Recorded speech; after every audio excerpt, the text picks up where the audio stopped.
be able to give us your comments and we can respond back to you. So this is a bit of us trying to test the broadcast, so we might have to go off again. Hopefully we won't, but we will see. Small Town, do you see comments coming in? Let me see. I don't yet.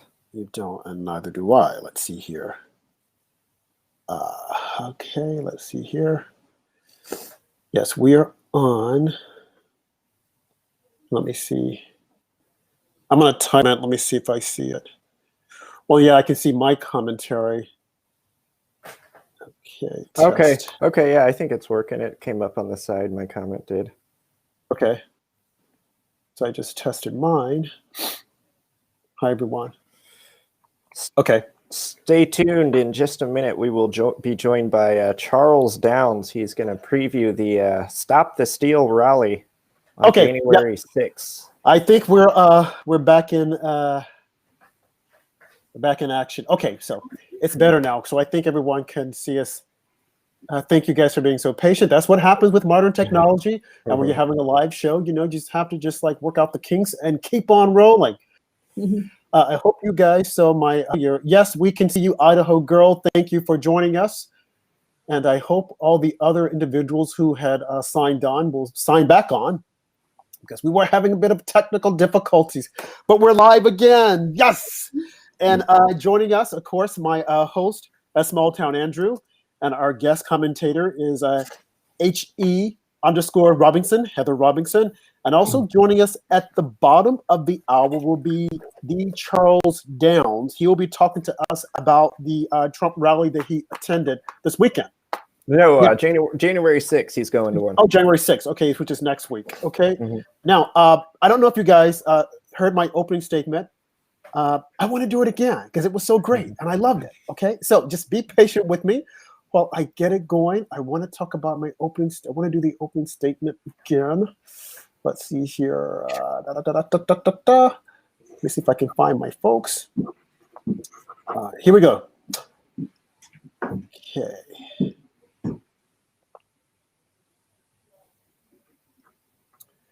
Okay, here we go, here we go. And I will do it again. And I was saying, see that picture? That's Donald John Trump, the 45th president. He's your president. He's my president. He is still president. You know what? Operation Warp Speed, Donald John Trump. Low unemployment, Donald John Trump. Taxes reduced, Donald John Trump. Black unemployment down to records low. Got rid of ridiculous regulations so that the economy could grow. Donald John Trump. Stock market was booming. Donald John Trump. Look at your 401k. Thanks to Donald John Trump. Recognizing women. Donald John Trump. More Black and Latino voters, Donald John Trump. They said that it couldn't happen. And the person who keeps pushing back and fighting for us continuously, Donald John Trump. Yes, he is a bull in a china shop. Yes, he is a disruptor. Yes, he gets the job done. No, he's not the typical politician. And you never know what you're going to get. It's like a box of chocolates. You never know what you're going to get. But you do know one thing. He is going to fight for America. He's going to fight for the American people. Come January 6th, Republican senators and representatives better fight for him. We need Donald John Trump. Yes, some of you are probably saying, well, we're tired of this. Stop talking about it. He lost. Oh, please, please, please. But when you really look at it, statistically, it's virtually impossible for him to have lost this election. Some of you may not agree. That's fine. But if we're going to spend 3.5 years talking about fake Russia collusion, we had no evidence whatsoever. Still to this day, Adam Schiff has not presented to us evidence. But we still had to listen to it. The lies. Eric Swalwell, who's on the Senate Intelligence, even top secret information, still there as of December 29th. And they're hiding him, but he's still tweeting. Are you freaking serious?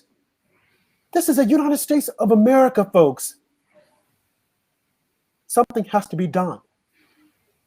And come January 6th, regardless of what Ben Sass, Mitt Romney, and a lot of the other rhinos will say and do, we want the other Republicans, because there are a lot of you up there, we want you to stand up and fight. Show us that you have the kahunas to fight. At least fight. Democrats can fight. Show us that you can fight. I don't care how it ends. I want it to end with him coming to the White House. But show us, the American people, that you can fight. That you will fight for us to the bitter end. Okay? Now, without further ado, we will continue with our show. I just wanted to say that all over again. Okay, great. Heather and Sean, Hey. Heather and Andrew, I think you guys were chatting while I was like doing all the troubleshooting. So yeah, Rob, we just had about a 15-minute discussion on Mitch McConnell and the Senate. What are your thoughts on what we've seen transpire today with the $2,000 stimulus check being delayed once again? I know that a lot of people don't want. They're saying that this is too much government spending, and this is going to keep people from working, and all these excuses and whatnot. I get it, and I hear it. Okay, I know that we're just blowing up the deficit. I get all of that. I hear it, but what we've also got to reconcile and come to terms with is the fact that this is no fault of the American people. This is no fault that businesses are shut down. This is no fault that China had the virus. China sent the virus here. There are a lot of people who are still in denial. There are a lot of people who are yet to blame China because China is probably paying them off. But we can't let our people suffer while we send billions of dollars overseas to Pakistan for gender studies for something that they don't believe in whatsoever. We can't send billions of dollars to Sudan and all these other places for these to Tibet so that they can put together some welcoming committee for the new leader, the new what do they call the guy? The new supreme. I can't think of it right now. I'm sorry. Sorry, I said dear leader, but that may be North Korea. Yeah, I can't think of what they call, but we can't spend millions of dollars just to get them, to help them get their act together. It makes absolutely no sense. We have got to put money in the Americans' pockets. How can we, in good faith, say we're going to send all this money overseas? As Peter King says, well, President Trump knew about it. Okay, he knew about it, and now he's saying I thought about it, and it makes absolutely no sense. We can't do it. You want to justify this bill because, well, we decided upon it years ago. Okay, fine, we get it. But what about people that are suffering? Why can't we give them money? And $2,000 is, in my opinion, as Nancy Pelosi would say, crumbs. You have people who have to pay their mortgage, their rent. They have other expenses, put food on the table. $2,000 with the expenses today, it'll be gone within an hour's time. Yes, there will be some who will misuse the money. Yes, there will be some who will go out and buy flat screen TVs, who will go out and buy sneakers. But when you think about it, everything is shut down. So where would they wear all this stuff? Okay, we have got to take care of our American citizens first. Amazon is making a killing off of people staying at home and ordering online. So is Walmart, so is Target, and all these other big box stores. We had a guest on not too long ago, the chef, and Andrew the chef. And his business is suffering. And there are a lot of other businesses that are suffering. We cannot justify sending money overseas for frivolous, poor projects of these congressmen. It has to stop. And I'm told from just doing a little research, Trump wants to increase it from 600 to 2,000 for an individual. He also tied into it, he was going to veto the Defense Act, and he tied into it. He wants to repeal Section 230, big tech, taking away their power, okay, which I think is terrific. He wants to cut off the funding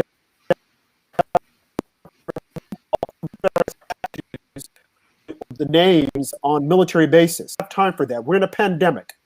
Okay, do that some more time. Okay, he also wants election fraud to be looked at. He also wants us to be able to end the extension of visas for foreigners who are coming over here taking our jobs. Now, there is a time and place for that, for them to come here and work. Okay, but now is not the time. We have too many people who are out of work and they need to get those jobs. Okay, election integrity he's looking at. There's just so much in this bill that the president has said. These are the things that we need to focus on. All this pork stuff, make that something separate. Let's keep the government open. We don't need any more Smithsonian museums right now, okay, because no one can go out. We don't need a study on women's right now because no one can go out and do the research. We need to put money in the pockets of Americans. This is what needs to happen. And as I said at the top of the hour, before we were cut off, we were having technical difficulties. Come January 6th, we need to make certain that our congressmen are behind our president, number 45. Now, we have another guest on the air that I'm about to bring on, Charles, who's been on here with us before, and he's going to talk about the rally that he's going to attend in D.C. come January 6th. Charles, how are you, man? I'm wonderful. How about you? I hope everyone had a wonderful holiday. And continuing. Thank you. Thank you. Well, Charles, you came to prominence, the Stop the Steal rally, what was it, about a month and a half ago now, when Antifa and Black Lives Matter were caught on camera, assaulting you and your girlfriend, throwing things at you, hitting you, all kinds of things. That was not a good situation. You went to the rally a couple weeks ago and you said it was a lot different. You had a great time. They're not going to keep you away from supporting President Trump. So what brings you out again January 6th? It's the big one, everyone is saying, the big Stop the Steal rally. What do you think? Are you looking forward to it? Well, I'm looking forward to it tremendously. And let me just say, we're at a crossroads right now in our country. The left is stomping out dissent, whether they're using Antifa to physically assault individuals to stomp out dissent, or they're using ballot boxes, algorithms, and laws to stomp out dissent. But they're doing the overall point, which is stomping out dissent. And if millions of patriots don't come to Washington, D.C. on January 6th to apply maximum pressure on Congress, the left will win and free speech will be gone in this country. And Congress was created to have debates like what we need to have on January 6th. It was created to be the greatest legislative debate body in the entire world. And that is what needs to happen. But in order for the president to get a fair debate, everybody needs to come to town January 6th and surround the Capitol, obviously peacefully, and let your voices be heard. I agree. We have got to support the president. We have got to get to the Capitol, all those that can on January 6th, to support our president. How many people do you think how many people have been showing up at these rallies? So the first one I would say was close to 1 million. Second one, I would say around 500,000. This third one, we need to blow it out. Millions of people. And I live in the DMV area.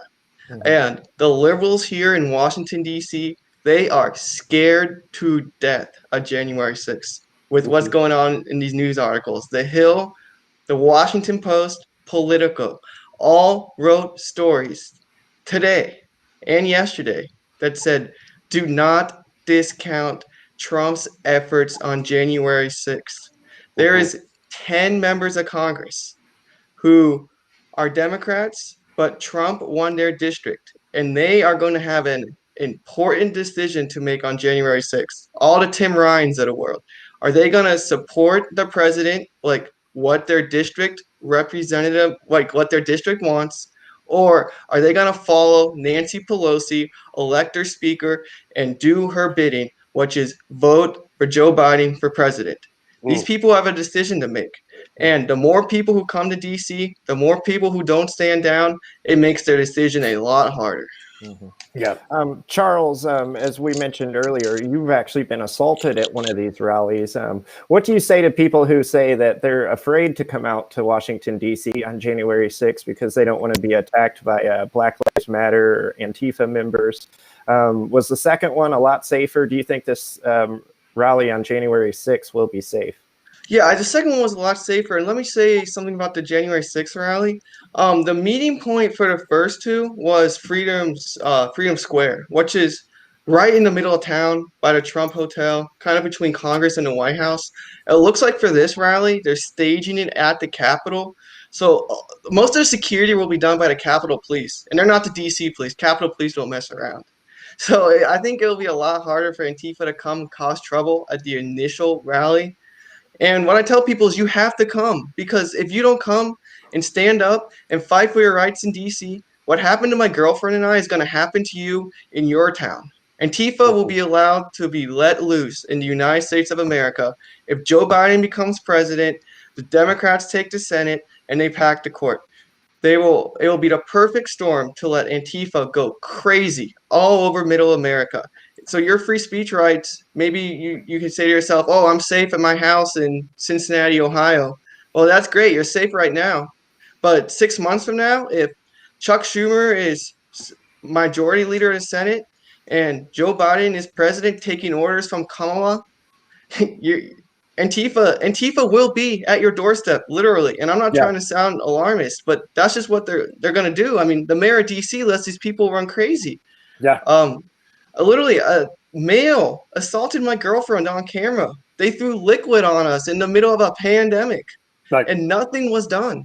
Charles, I think I have the video clip. Let me see if I can play it. Hopefully I'll have sound. Let me just see here. Can you guys hear this? Yeah.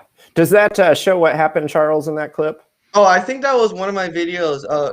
We kind of ran a campaign, and we've been continuing to run this campaign. We're trying to identify this medic. I know it's a little blurry, but he was a male medic. All the cameras were going off, and he had the audacity to hit my girlfriend in front of all the cameras. And like I said, we're in a pandemic or whatever you want to call it, and we have a first responder running around assaulting women on TV. And we can't have that. What happens if someone with a Trump sticker gets in an accident and this guy's responding in his daytime job? Is he not going to put the effort in? If your grandpa or grandma go to the hospital with coronavirus and they're wearing a Trump t-shirt and this guy's working as a nurse, is he not going to put his full effort in? These are valid questions that need to be answered, and the only way to get the answers is to find that individual. But the mainstream media and the DC police and I guess the FBI, they don't want anything to do with it. And it's quite remarkable. You read stories in Washington, D.C.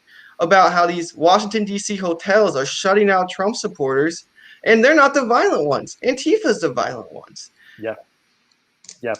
It is unfortunate that you have these people that are never held accountable, and they get away with their, misdeeds, but yet and still they want to look at Trump supporters and say, oh, they did this, they did that. They're constantly blamed, whereas the left unscathed and nothing happens. And it's really sad. And as we've said before, we really are fortunate to have young patriots like yourself who are willing to go out there and stand behind the president, because we have so many people on the Hill who are supposed to be career politicians and have been there for quite some time and are sitting on their hands doing absolutely nothing. And the moment they see the tide shifting, they will run out and try to take credit for it. And it's really sad, because we're the ones who are doing all the heavy lifting. We're the ones who are trying to make our small voices heard, in this huge sea of voices, and they have the withal to do it, and they won't. I look at Ben Sasse. He sits there and he criticizes consistently everything that the president does. It's like, Ben, he's not your typical politician. Look in the mirror. He's not you. He's not a person who's going to go out there and think he's saying some great speech and then turn around and do absolutely nothing. It's like, come on, get with the program. I mean, that's one guy that we have got to primary. I want him out. I want him out. Yes, and the worst part about Ben Sasse is he begged for President Trump's endorsement, and then he got it. So this last election cycle. But let me say this. If you live in Texas, you need to be calling Senator Cruz's office nonstop, asking him to support the House members in objecting. If you live in Kentucky, you need to be doing the same with Rand Paul. or any states like that, with a senator you think is willing to take a chance, you have to be calling his office nonstop because we have to get a senator involved to even start this process out. It's looking more likely than not, but we need to create that pressure. And Patriots need to come to D.C. to create that pressure. Members of Congress aren't going to enjoy walking outside to 1 million people booing them. Right. They're scared to death to even answer legislative phone calls, right? Mm-hmm. Yeah. Yeah, there are a bunch of fleckless human beings who won't do anything. And, oh, wait a minute. Okay, Republican representative, congressman, I just saw a news flash that someone died. But yeah, they will just sit there and do absolutely nothing unless they are forced to action. And even then, they'll sit back and try and, hide from doing their job. So it's up to us patriots to push them, to shame them, to make them get up and get after it. Otherwise, they just won't do it. They'll sit there. Hey, Rob, I just read the story that you just seen. It just came out about 10 minutes ago, it looks like. Louisiana Congressman-elect Luke Letlow dead from COVID-19. Louisiana's newest Republican member of the U.S. House, Luke Letlow, has died from complications related to COVID-19 only days before being sworn into office. So that's really sad. Yeah, it's a very sad and surprising story. Charles, if you got a few minutes to hang out with us and talk about some other topics, definitely, that would be great. I'd love to. Excellent. Good. So, well, I just want to go back to that about the senator who unfortunately died. Our prayers go out to he and his family. Very sad, and like you said, he was just recently elected. Now, I'm sure the media will have a field day on this because they will talk about the mask, who was wearing a mask, who wasn't wearing the mask. They'll probably bring out Chris Christie and let him talk about the mask and why he didn't wear a mask. And I've said this before, I will say it again. What's missing with the Chris Christie narrative, other than the fact that he wants to run for president in 2024, is that Chris Christie, just in case you missed it, has a laundry list of health issues. One of them being, which is obvious, he's obese. I think he suffers from high blood pressure. It's a possibility that he's diabetic. But, if you have all those ailments, by all means, put your freaking mask on. No one told him to be Superman going to the White House without wearing a mask. No one told him to be the bloviator, speak out loud, and not wear a mask. But now he's trying to point the finger at the president, and he's going on ABC, CNN, and anyone else who will listen to him. Because just in case you didn't know, if you talk against the president, although you're Republican, the liberal media, they will ingratiate themselves to you. So that's what's happening to him. So he's out there saying, well, I told the president this, and I said, Mr. President, you need to do this. And Mr. President, Mr. President had COVID-19, and he's still with us. Mr. President had COVID-19, and he kicks his ass, okay? So Chris Christie, while you're out there trying to pontificate just to get into the hearts of the American people because you want to run in 2024, you have another thing coming, buddy, okay? Because 74 million Trump supporters will not forget what you're doing and what some of the other rhinos are doing. And I hope you don't forget that. And if you want to talk about it, please feel free to give us a call and you can come on this show. But as far as I'm concerned, you're grandstanding. Take a back seat, buddy. I think the fastest way to accelerate one's career in media is to just bash Donald Trump.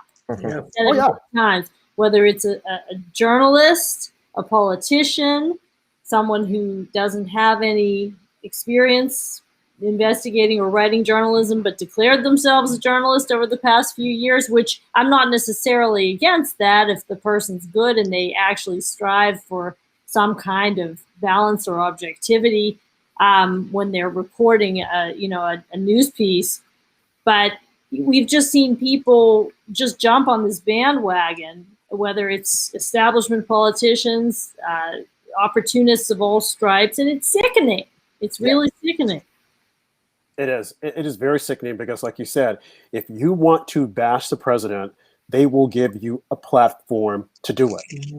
And you would think that these people would be bigger and better than that, but they want the attention. They all want it. And it was They so follow clear the with crowd, him sure. some time ago. Yeah, absolutely. So it's just amazing as to how these guys function and operate. Never ceases to amaze me. So I want to move on to another topic. Again, our hearts go out to that senator.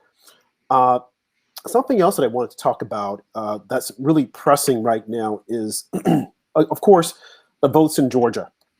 Yes. And January 6th, Georgians have got to go out and you've got to make a decision. I heard Sidney Powell on Rush Limbaugh today, and the question was asked to her by the guest host as to whether or not she believes that people should go out and vote.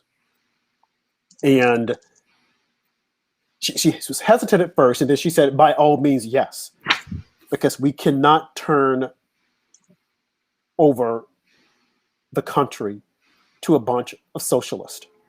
This is what's at stake, folks. If Georgia falls, this country, in essence, will fall as well. I can't understand why people don't see that, don't understand it. And you have all these Hollywood bigwigs that are sending money to Georgia, hoping that Georgia will fall. You might not like the two senators that are running, but that's all we've got right now. We need to hold the line. We need to stand tall, get out there, and vote. Yes, people will be cheating. Okay? Look at Stacey Abrams and her sister, who's a judge who issued a ruling that the post office must send to people voter registration so that they can vote, although they have moved out of Georgia. That is a height of hypocrisy. That is a height of thievery. And she's doing this openly, and we see it. But yet and still, you'll have people to say, oh, there's nothing to see here. Everything is copacetic. Oh, it's fine. No, that is not fine.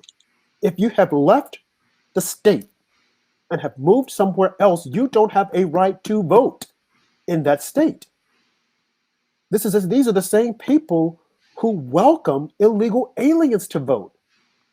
I don't get it. They have their own country. If we allowed illegal aliens to participate in our voter process, you will have people from all over the world trying to vote to change our politics. What don't people understand about Civics 101? I think it's the point, Rob. I think it's the point. I think that this is a big part of the reason for all the alleged concern about illegal aliens. I'm not saying nobody is authentically concerned for humanitarian reasons, but there are a lot of people who have pushed and pushed and pushed for all this illegal activity because it means more voters for the Democrats. Yeah, and it's ridiculous. It is utterly ridiculous to want people who aren't part of the community, part of the state, to come in and vote. They're not voting for your best interests. So you have all these Hollywood bigwigs who are completely confused in the head as to who they are, sending money to Georgia to change the outcome of the election. How did we get to this point? When did we fall asleep? And this craziness just creeped into our schools, and it started functioning in our kids' mind. They started telling them this and telling them that. It's devastating.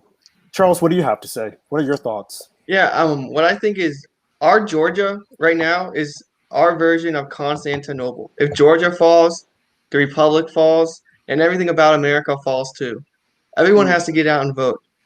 And if you think about this, if we lose Georgia and the election is able to be contested in the House and the Senate, we need Loeffler's and Perdue's votes.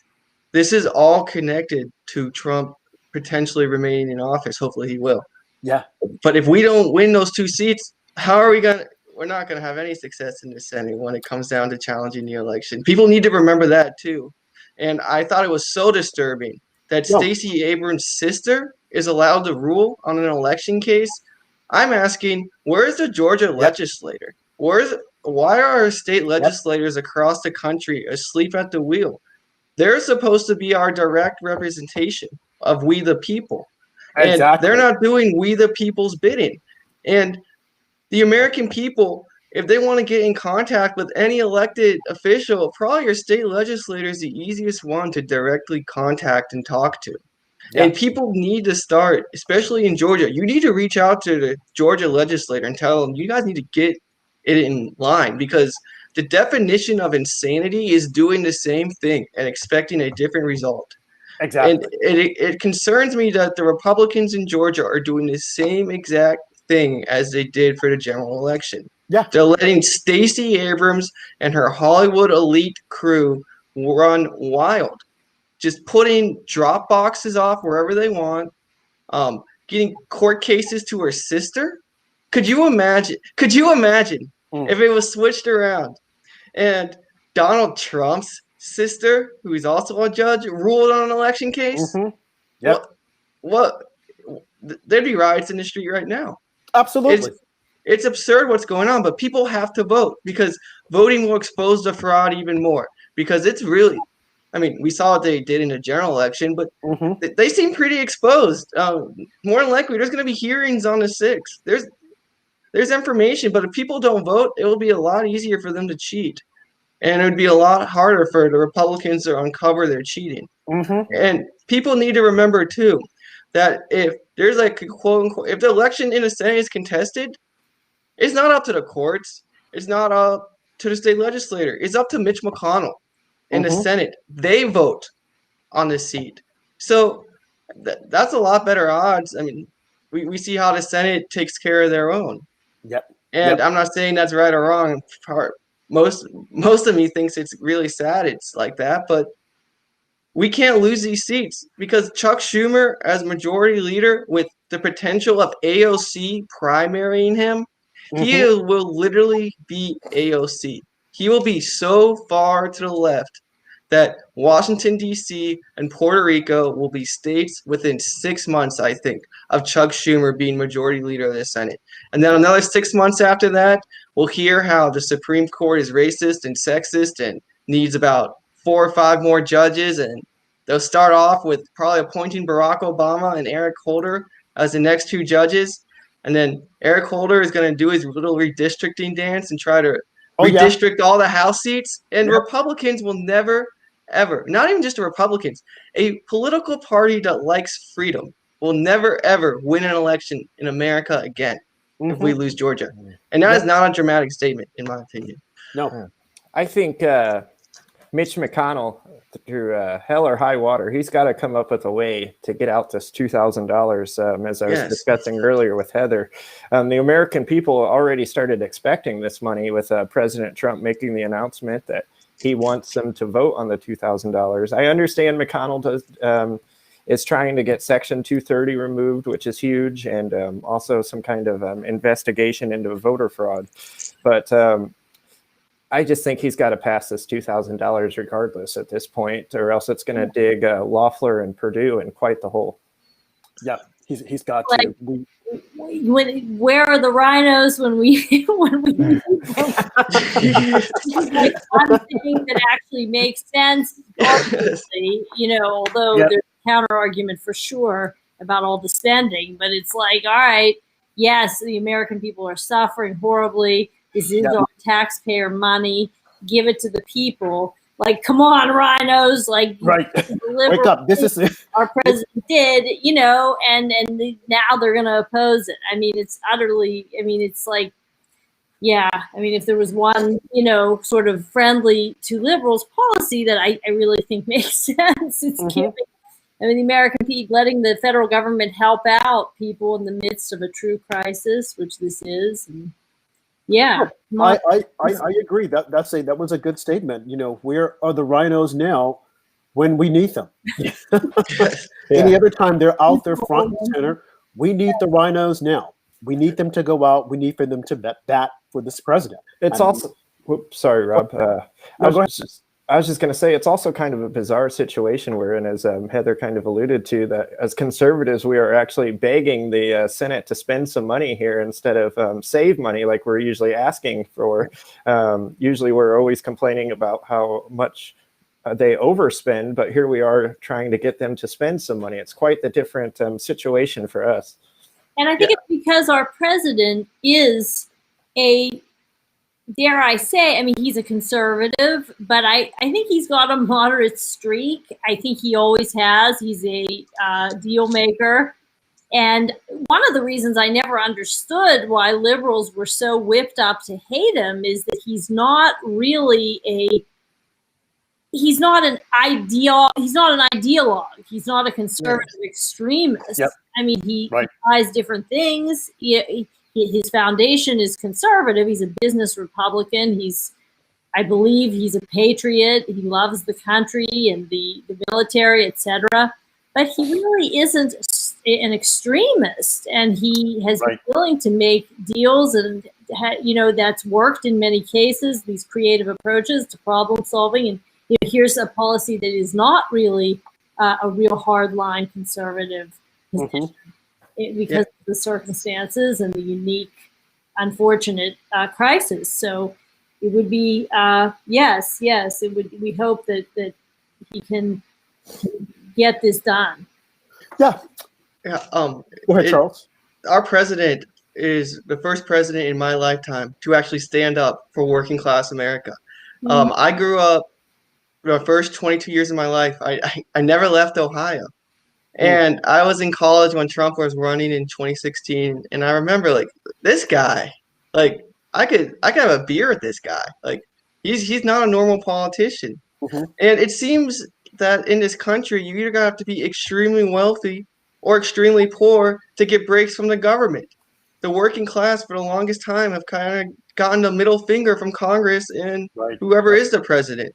And I think that's why the left works everyone up against Donald Trump so much, because if all working class America saw through the media's lies and noise, he would have gone over 100 million votes.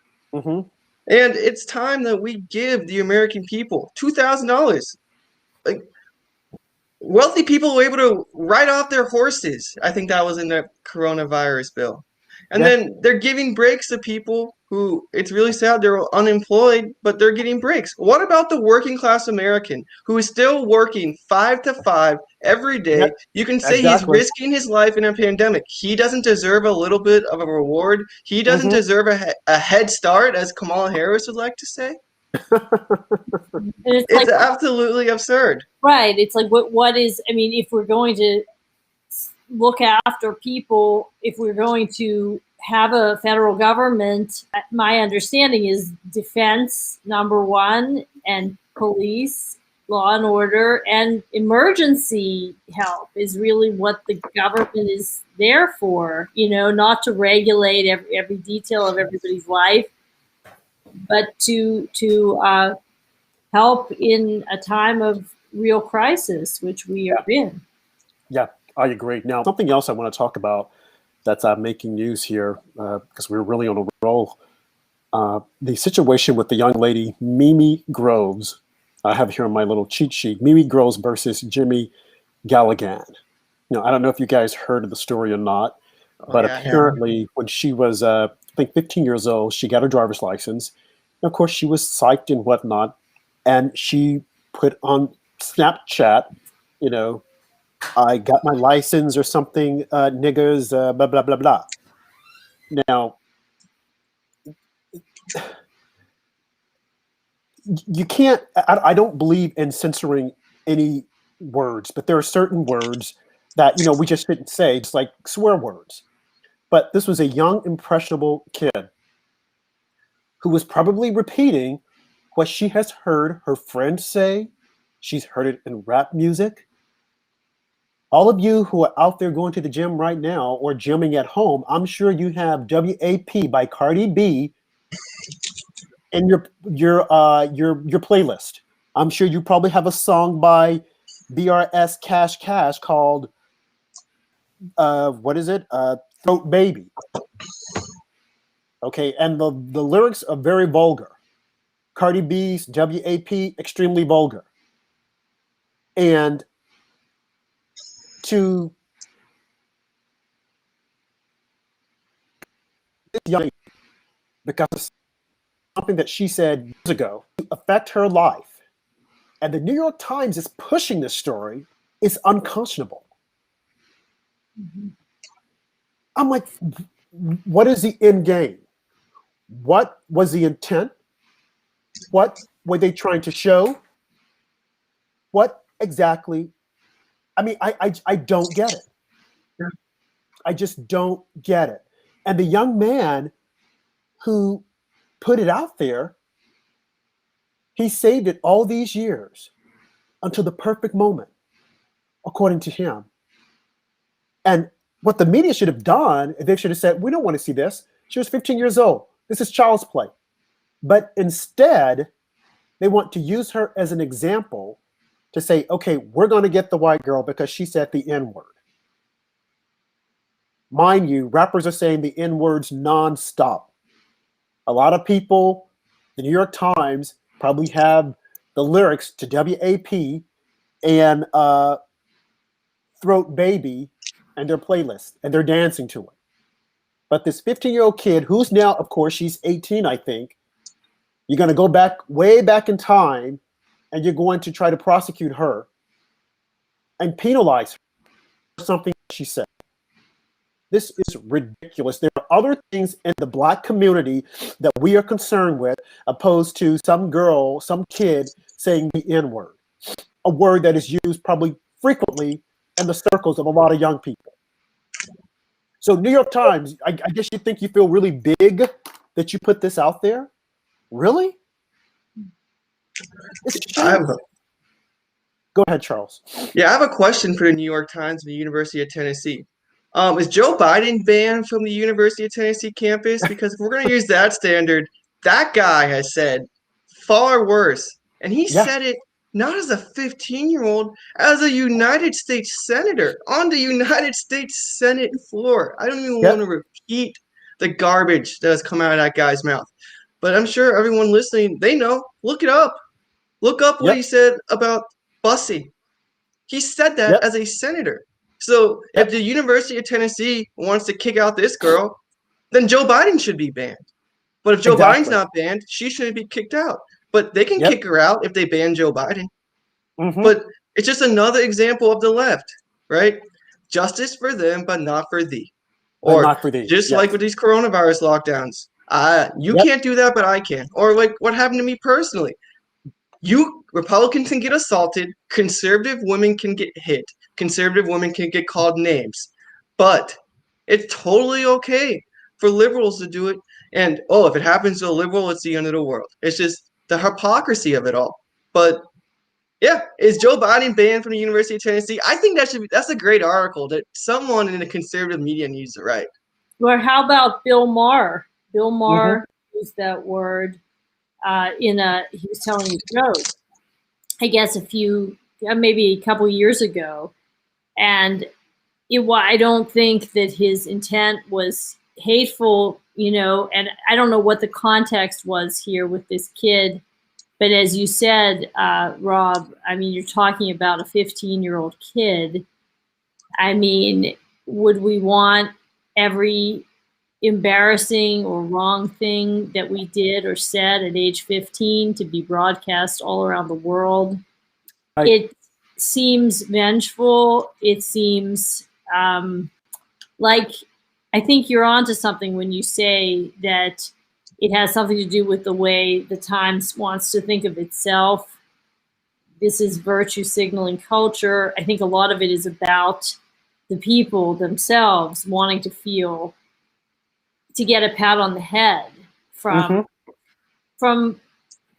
their fellow Americans, from minorities mostly. They want the approval of, they want to be told, you're the good person, you're the good one, rather than really grapple with the issues and try to work with, fellow Americans and understand that we're all human and no community is monolithic, and really can I be candid? I think that that a lot of it is, I think it's sort of patronizing, and that it's sort of about wanting to be the good white person, you know, and to get kudos for that.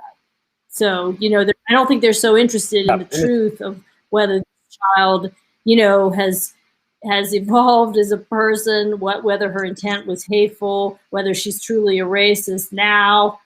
I don't think that's really their concern, you know? No. No, it's not. No, it's not. It's not their concern. Their whole thing was, okay, we got her. We're going to put it out there because she's white and she has to be punished. She has to be made an example of. So that they can show they're the good people. They're right. the ones. We're holier than thou. It's like, but they did the same thing with Nick Sandmann when CNN went after him. Yes. I mean, and virtually just like with full throttle, and you had people on social media saying, oh, he has a punchable face. This should happen to him and that should happen to them. And I'm like, wait a minute, this is a kid. Yeah. And, you know, no one said anything. No one said, oh, you shouldn't say that. It was just like, oh, okay, next, move on. So it's really sad. And for the young man who said, you know, I have no regrets of doing this, thinking, because she should know what she did was horrible. Now, I'm sure within his circle, he and his boys, his friends and buddies are saying worse things. I guess the point I want to make here is that this whole political correctness thing has just gone a little too far. I don't care for the word, okay? Like I said, there are other words that are there that people use that I don't care for. But when you listen to rap music and when every other word is a vulgar word, Cardi B interviewed Joe Biden. The same day her video, WAP, was released. Megan Thee Stallion was on Saturday Night Live doing her twerking and whatnot. And these people have been considered as movers and shakers in society. Whereas you look at conservative women who have done a whole lot more and very little is said. They're scorned. Sarah Huckabee Sanders, Melania Trump. Yes, no respect. No respect. She's not on any fashion magazines, but yet and still you turn around, you see Michelle Obama on every freaking fashion magazine. I don't know why. And you would think that she, of all people, know how difficult it is to be under a microscope, that she would say, hey guys, she's your first lady. You need to cover her. But no, Michelle can't do that because Michelle is still harboring anger at the president, but because she claims, well, he said that he wasn't born here. Michelle, when you fill out an application for a job, they ask, where were you born and the year you were born? And you have to prove it. When you open up a bank account, the exact same thing. But of course, we were told that that's racism. Everything is racism. I read another article online about a white guy apparently was punched by a black guy because the black guy was about to miss his flight, or he missed his flight, and he was carrying on, keeping up a big scene. And the white guy said, you know, shut your black A up. Mm. And people said, oh my God, that's racist. I'm like, how is that racist? What if it were a black guy telling the white guy, shut your white A up? Was that be racist also? Everything now has become heightened. That one actually sounds pretty bad to me, but again, I wouldn't say either, but to say that it's racist, I think that's a bit much. Well, I mean, but that's how people are able to shut down conversations. That's how they are able to ostracize people by saying you're a racist. Well, that's one of the things. That's true, and I think that gets back to why would the New York Times do this? You know, if you think about it. Maybe it's all part of insulating themselves from any, you know, I think in some ways racist is the new communist. It's something you don't want to be called, or, you know, anyone can throw the word around and they can brand you. And that doesn't mean there's real racism and that there aren't real racists and that they're not up to no good. It didn't mean there were no communists and that there wasn't a communist, you know, plan for world domination. There was, but it was also used to smear people, to gain power. And I think that we see something similar today. a kind of, you know, Absolutely. marketing And that's era. Yes, yes, it's that's a way the trigger to word. people. That is the trigger word. And I'm glad that President Trump pushes back, because when you think about the previous president we've had, whenever those were used racist, I mean, every Republican has to be a racist. Every Republican is a racist. And they usually don't push back. They call Romney a racist, John McCain, George Bush, Reagan, they were all racist. And they would never push back. Whereas President Trump, he pushes back. He goes, no, I'm not. And this is how I can prove it. I've done this. And he has done things that people don't even give him credit for. The Second Chance Act. There's so many blacks that were let out of prison that had these harsh prison sentences. And Barack Obama didn't do it. He didn't even consider it. Yes, and his, you know, his work with the HBCU. Yes, absolutely. But he gets no credit for it. He gets no credit because the media wants to hide it. They don't want blacks to know about it. Like I said, with the unemployment. Now, if you were to talk about the unemployment now, they'll say, oh, no, unemployment is high. It's like, but before COVID-19, blacks were employed. That is the reason why he got a lot of black support. Yes, and his friendships with a lot of you know, great black thinkers and people, you know, and artists. Not that I know that sounds a little old school, but I think that the reality is, I think his life was probably more integrated, you know, than a lot of presidents, because he's a New Yorker. Yeah, it would be. I mean, to be in business in a city like New York, I don't really see how a person could, I mean, I think if he were some kind of person who hated a group of people, you know, I think he would have said something, or, I mean, I know he said some things that aren't so sensitive, but I just think that this idea that he's a virulent racist was a concocted media invention. Yeah, I would like. Let me say ahead. something about this. About, I guess we were talking about how the president's relationship with hip hop artists. I grew up in a Lil Wayne rap era in high school and college. I don't think I missed a concert from that guy every time he came to Cincinnati, Ohio. And what Lil Wayne did for the rap game was revolutionary. And I read a few days ago he wasn't invited to the Grammys. How can you not invite one of the biggest rappers, and not even just biggest, he changed the game. He created a new style of rap.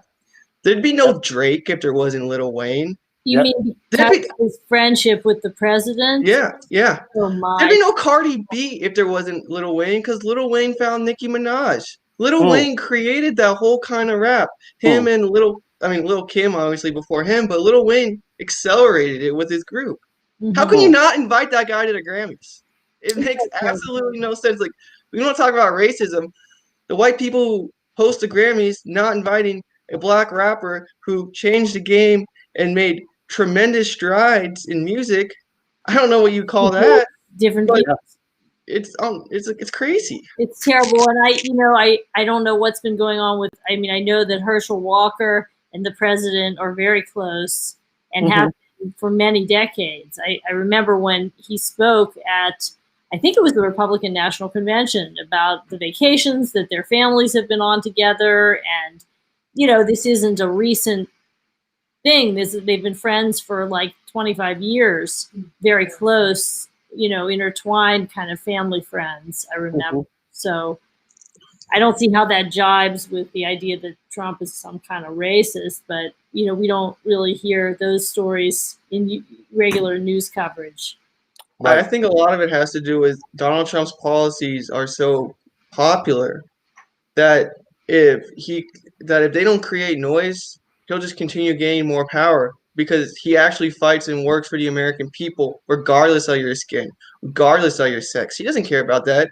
He cares about giving everyone an equal opportunity. Whether you're born in a trailer park in West Virginia or the hood of Compton, you should have the same opportunity to succeed. And he has that view. And that threatens the power structure in Washington, D.C. Bingo. And that's exactly why they act the way they act. And to be honest, it's disgusting the way the mainstream media is acting. The Democrats and their policies are not conducive to a lot of entrepreneurialism and that kind of success. The Democrats are much more invested in all of us being more dependent on government. And so I see a lot of this smear of Donald Trump as being actually about power, about not wanting too many people in minority communities, in Black communities, Latino communities, Jewish communities, to start moving, considering whether we become conservatives or independents or just vote our ideas and think more for ourselves. That's not really in the Democratic establishment's interest. Right. No, I agree. And I mean, but it is the hypocrisy that exists with the liberals who are trying to police everything that is said. They want to try and police everything that people do, whereas they are the guilty ones. It is they who have sinned. It is they who are constantly changing things up, but they want to always call it out. So as we started off saying, I feel really sad for this young lady, and I think that she and her family, they should sue the university. And I don't even know if I would want to go to a university that is going to be so feckless and and say, well, we don't want you here because of AYZ. Look at all the other students that are on that campus who've probably done something similar. And by the way, this young man, he apparently went to some Christian college. So what about forgiveness? And what are they going to tell him about his actions? And you would think the New York Times, who seem to be completely against anything that has to do with religion, that they would say, wait a minute, sir, the Bible teaches us to forgive our brethren and not to cast, point out the faults that they have. He without fault cast the first stone. And what are you doing? Take the beam out of your eye. So what was your end game in trying to, expose her or harm her? It's really sad that this is a society that we live in. So no, something else I want to talk about before we end this discussion, which has been extremely great. We have our New Year's show that will be on New Year's Eve show this coming Thursday. And I don't know if either of you will be out partying or you'll be able to join us. I'd love to join you. Yeah, I'd love to join you guys. It'd be If you're great. able to join us, please feel free, even if nothing but for 5 minutes. And I have tweeted this on my page on Twitter that we're going to have different categories.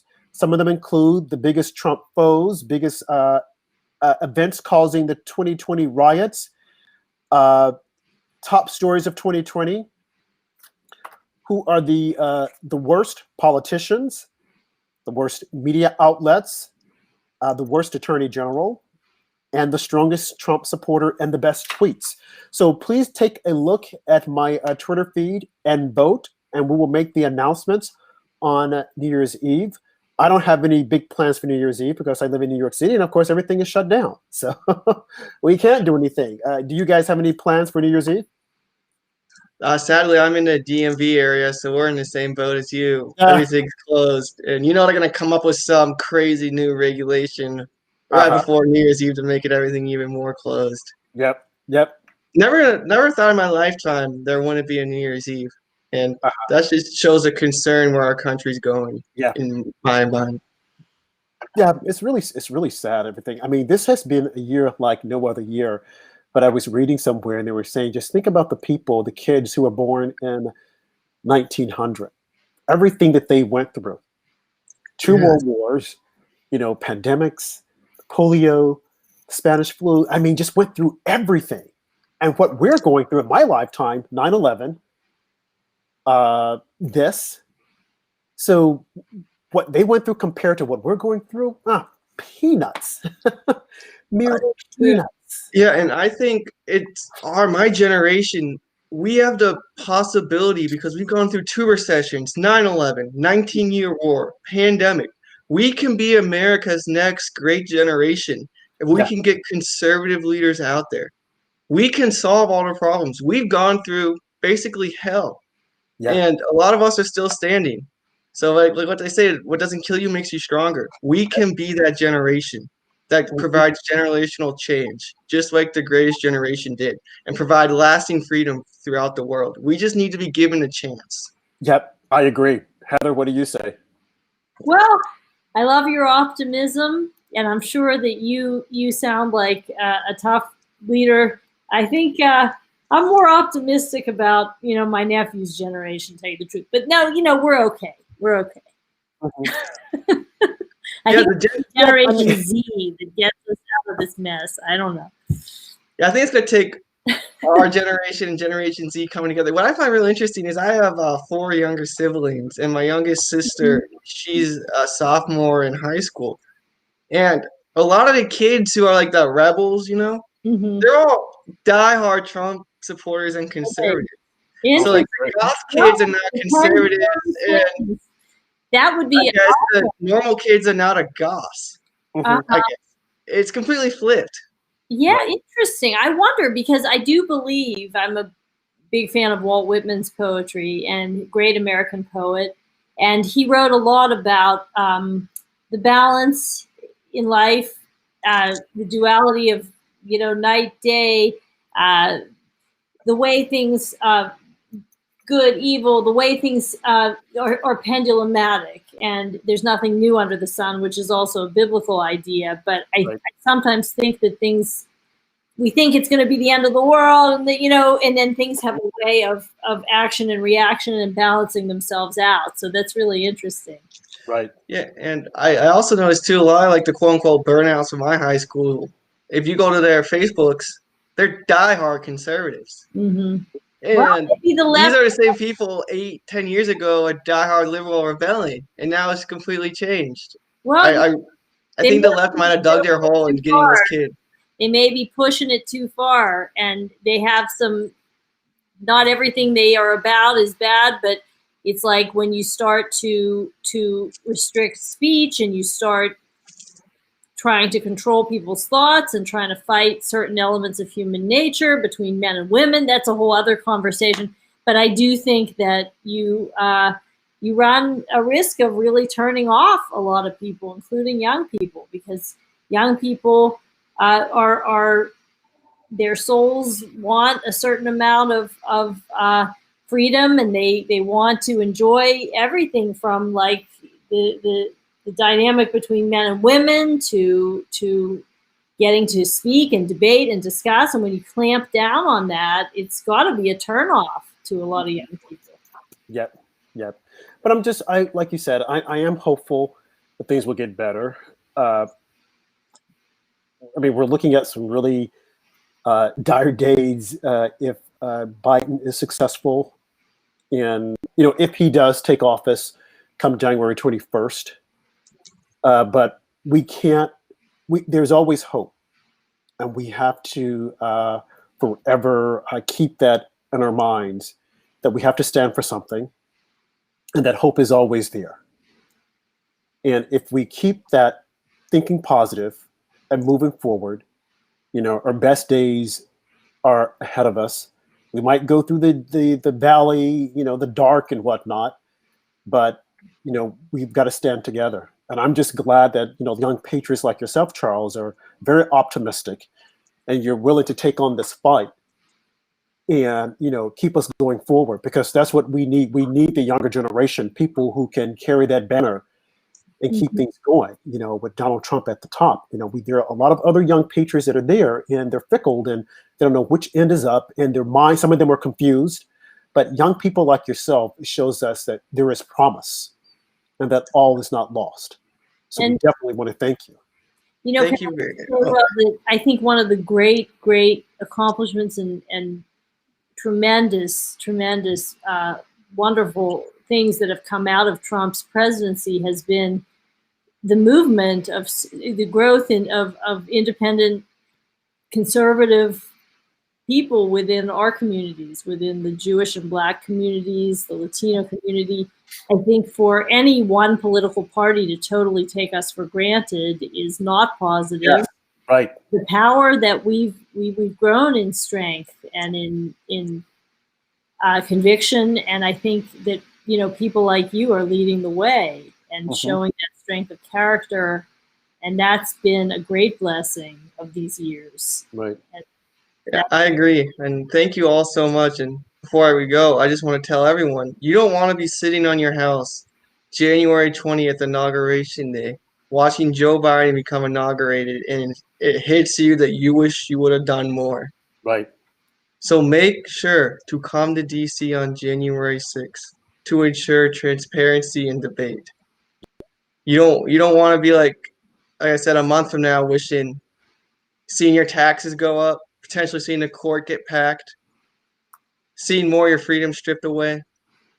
You don't want to feel that feeling that I should have done more. So if you're split on going, you need to lean towards going because the president needs everybody in town that day on the 6th. Well said. Well said. Well said. And with that, I will say again, Patriots, please join us. Join us this coming Thursday for our New Year's Eve Best of show. I want to thank Charles for joining us tonight. Also want to thank Heather, and we will do it again. But most of all, let's continue to lift up the family of the representative who just lost his life, Luke Ledlow. We want to keep him in our prayers, he and his family. So thank you guys, and we will see you next time. Thank you. Have a night.